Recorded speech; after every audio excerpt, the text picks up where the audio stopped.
So I'm here today at Philmore Clay's shop with Lydia and Maz, who you can't see because they're upstairs taking photos and running around and being really, really stressed. And I thought I would come downstairs and ask Philmore about his clothes.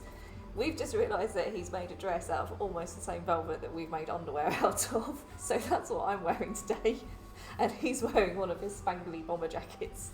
And is it one of yours? It kind of is. It's what it is I found an old bomber jacket, embroidered thing, that was like that had no life left in it apart from some bits of it. So I took the bits out of it, cut it up, and made myself a new one. Nice. Yeah. If you've ever been to Fillmore's shop, he does a lot of that. He has one in London and also one in St Leonard's on Sea, which is where we are near the seaside. It's quite fun.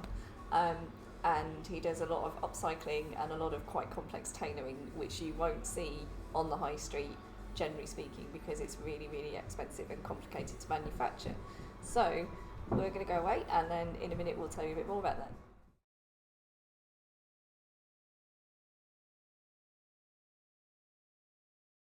So we were talking about the difference between selling online and selling in an actual shop, and particularly the fact that that makes a difference to how you design. So I notice it because there are certain prints that we turn down, because if they're really tiny, they can be super, super beautiful in person, but we can't generally photograph them in enough detail for people to be able to appreciate them. And because we rely completely on online sales, that would then mean that they sat on the shelves, eventually got discounted, probably went to very loving homes, but didn't really help us at all in terms of, a long-term goal to take over the world. And you said that the one thing that you have is, so Philmore does lots of stuff using upcycled bits and bobs, and Sometimes it doesn't dominate the label, but no. there is like it's like the label that I trained with. It's did a lot of that. Yeah. So now and then I go back to my roots and do a bit of upcycling with weird old garments. So the ones that I like are the ones where you find like leftover remnants of super luxury fabrics. Yeah. And I've got quite a few of those. Yeah. that I inadvisably bought when I couldn't resist them. But I think for a while you've been on the cycling things. Well, it's like one of my first collections. I did like basic vests, and they were made from like old cycling tops. Yeah. And it was just fun to be able to like put the pockets on the front rather than the back and up there. But as you develop new cutting techniques and so forth, I revisit that quite regularly. So it's like now there's like with the cowl neck tops, and the pockets can end up around the bust and all over the place. There's a pocket on the back. And no, there's pockets everywhere. There's a pocket on the back. I don't know what you do with that, but there's a pocket on the back. And of course there's no two of them alike. Yeah. So that becomes really difficult. So these never go online because that's gone horribly wrong too often. I tell you what, sometimes there are a couple online, but for the duration of the time that they're online, they're hidden from the shop. They're not in the shop. Okay. So, and then when they go in the shop, they come off the website. So sometimes I'll do it that way. I'm trying to. Okay, and what else do you end up not being able to sell online, or like you keep it offline, or you just don't do it? Well, there are some things that are slow moving online because it's hard to show them. Yeah. If you get things like this, because you've got this across the front, yeah, which can be worn like that, so it's like a plain black shirt. It can also be twisted so that it's like that. Move that over here. Okay. So that people can see it better. So these shirts have like huge cuffs, and then they have this huge frill bit here, and you can move the frill to various different places. Yeah.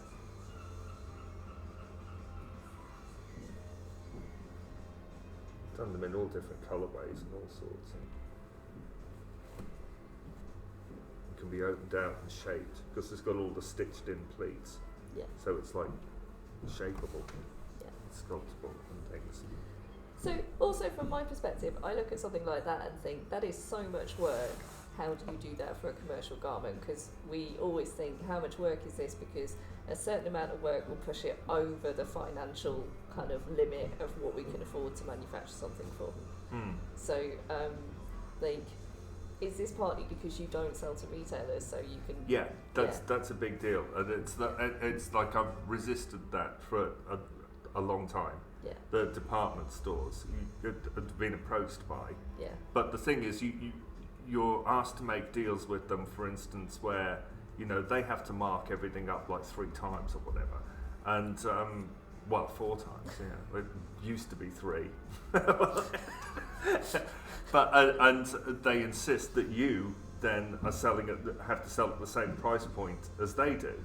Yeah. So it would make my stuff instantly more expensive. Yeah. It would also mean that I wouldn't be allowed to have a sale unless they were having a sale, and all kinds of things written into a contract like that. It's just not worth it. Yeah. Really has never been worth it. Yeah. If they changed their business model, where they would where they were selling products on, then maybe. But it's how are they ever going to do that? We once got within a hair's breadth of actually getting into a department store, because we do have enough margin to be able to. At that point, we had enough margin to be able to get some stuff into a department store. But the deal was that we would pay for them to put everything on the website. We would give them the stock for free, and then if it sold, they would pay us 30 days later. Yeah. So, and I was like, okay, you know what? Sod it, we'll do it, because then we'll be in a really big department store, and that will build our name, and hopefully we won't make any money on this deal, but hopefully we would make money overall from being bigger and people coming and looking at our website because they found us somewhere else. But the department store management decided it was still too risky for them. Yeah, that sounds about right. It was shortly after that I just gave up. So I love these sculptable frills, and I agree, they're really, really difficult to show online. We've just done a teddy that we've been photographing upstairs that you can wear, I think we worked out you could wear it like 4 different ways, and we've had to photograph each different way, and obviously every photograph costs you a certain amount. Well, I figured with those, the only way to really demonstrate them is to put them on somebody, they're wearing it, and make a stop frame video where the frill is actually moving. We could do that later, Well, yeah. Lydia's got a thing on her phone. Yeah. So you run into problems with your multi-way sculptural garments, which I can understand. We were talking about your pencil skirts, which I think a lot of Kiss Me Deadly fans really love a good pencil skirt. It's like a really key part of any femme fatale's wardrobe. I love yours because they're lined, and most pencil skirts on the market are not lined anymore, but you've just told me that the lining... Yeah, I got overexcited when I went shopping for linings for that, because these ones, it's like the outer fabric I don't have anymore actually, but the lining fabric that I used for it, it's like super soft stretch satin, and actually cost more than the fabric I used for the outer garments. So this is not how you should do fashion design. They won't tell you that at university, but this is not how you should do it. Because no one can see this. When you photograph stuff for online sales, you don't photograph the inside of it as a general rule, and it's difficult to communicate the difference in quality between like a skirt with no lining or cheap lining or really nice lining or the joy of contrast lining, which I personally feel deeply. But it's not a strong sales point for online selling, and you have all these pleats at the back, right? Yeah. I'm a little bit obsessive about pleats, and I like stitched in pleats. So they have to be stitched in, and the edges all have to be stitched, and so it'll never come away. And factories don't love that. And then there's 1, 2, 3, so like 4 lines of like really tight little stitches that the factory have to get right, ending in your little pleats. Yeah. And again, when you use a dark colour and you do a lot of detailing in a dark colour, we run into this a lot because we like to do things all in black because we're all basically just goths. Everybody. And then you do something that's really detailed in black. Again, it's hard to photograph, and so you just can't always see the detail when you're selling stuff online, which makes it a little bit tricky. You've got these in loads of colours at the moment though, right? You've got a denim one and a plum one. I have the denim ones, good stock of the denim ones. I've now run out of the ones in this fabric, in the black stretch, and I am on the hunt for a new fabric in which to do those skirts.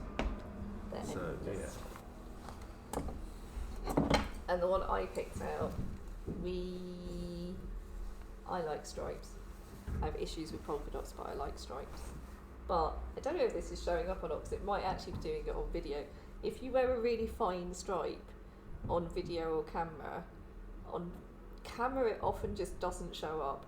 If you need to clean up the picture, it often just goes really, like, it's just hard work and bad.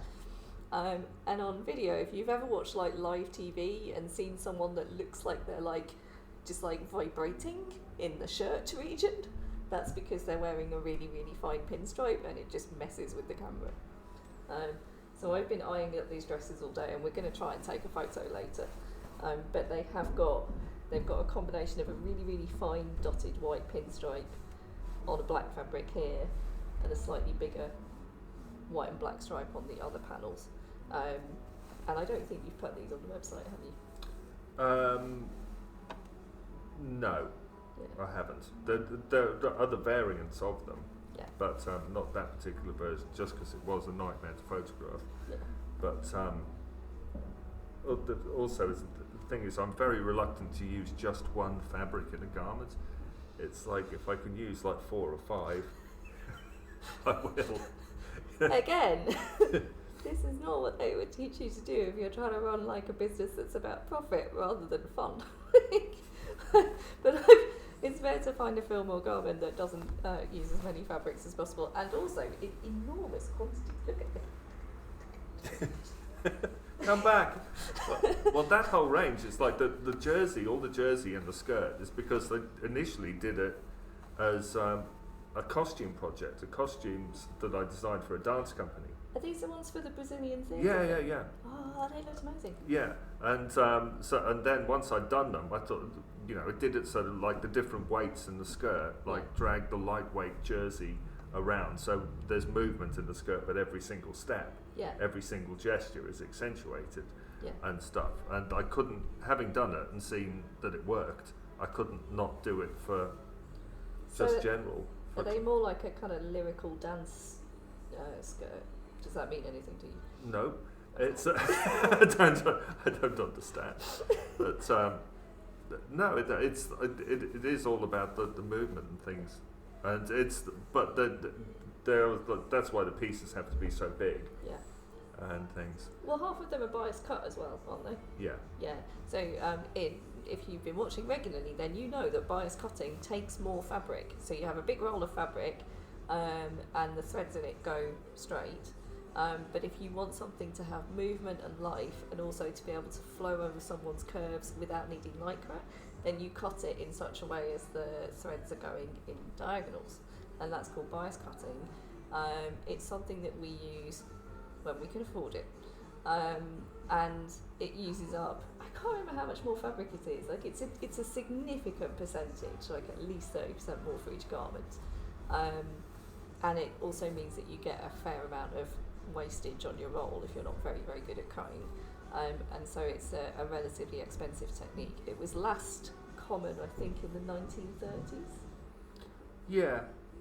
If you find 1930s vintage garments, a lot of them are bias cut. I think they're beautiful.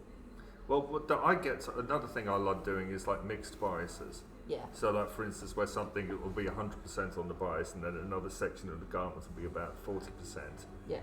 And and it just means the way it fits around the body is different. If we tried to do that, our factory would kill us. Yeah, they would. Well, mine get fairly impatient. I'm guessing that's the bits that you have to cut yourself, because they're just like, what? Yeah. What are you talking about? Yeah. But all the stuff for the dance company for that show, it went really well. And and it was even nominated for an award for costume design for that, and didn't win it. Oh. I know, but it's an honour just to be nominated, isn't it? Yes, it is, Phil. It is. But Maz is a dancer, so we could put her in one of these dresses in about an hour, and we could do a little bit of video, because there's Phil's shop in St Leonard's is actually really big because it's a pop-up, so it's a kind of short-term rolling let. I'll explain the business of it later, which means that he has a huge floor space, and we might actually be able to show you some of these garments in action, so check in later.